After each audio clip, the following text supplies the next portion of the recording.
TV 24 news ವಾಹಿನಿಗೆ ಸ್ವಾಗತ. ವಿವಿಧ ಬೇಡಿಕೆಗಳ ಈಡೇರಿಕೆಗೆ ಆಗ್ರಹಿಸಿ ಬಿಬಿಎಂಪಿ ಕಸದ ಲಾರಿ ಹಾಗೂ ಆಟೋ ಚಾಲಕರಿಂದ ಬಿಬಿಎಂಪಿ ಕೇಂದ್ರ ಕಚೇರಿಯಲ್ಲಿ ಪ್ರತಿಭಟನೆ ನಡೆಯುತ್ತಾ ಇದೆ. ಅನಿರ್ದಿಷ್ಟಾವಧಿ ಪ್ರತಿಭಟನೆಗೆ ಮುಂದಾದ ಕಸದ ಲಾರಿ ಹಾಗೂ ಆಟೋ ಚಾಲಕರು ಬಿಬಿಎಂಪಿ ಎದುರು ಆಕ್ರೋಶ ಹೊರಹಾಕಿದ್ದಾರೆ. ಇದೇ ಕಾರಣಕ್ಕೆ ಬಿಬಿಎಂಪಿ ಕೇಂದ್ರ ಕಚೇರಿ ಎದುರು ಪೊಲೀಸರ ನಿಯೋಜನೆ ಮಾಡಿದ್ದು ಪ್ರತಿಭಟನಾಕಾರರನ್ನ ವಶಕ್ಕೆ ಪಡೆಯಲು ಪೊಲೀಸರು ಸಿದ್ಧತೆ ನಡೆಯುತ್ತಾ ಇದೆ.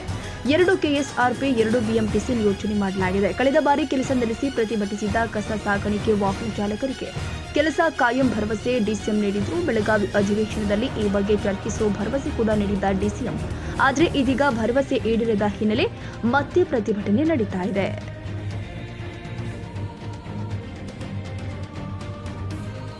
ಕನ್ನಡಿಗರ ಮೆಚ್ಚಿನ ನಿಮ್ಮ ಟಿವಿ 24 ಕನ್ನಡ ನ್ಯೂಸ್ ವಾಹಿನಿ ಇದೀಗ ಟಿವಿಯಲ್ಲಿ ಲಭ್ಯ.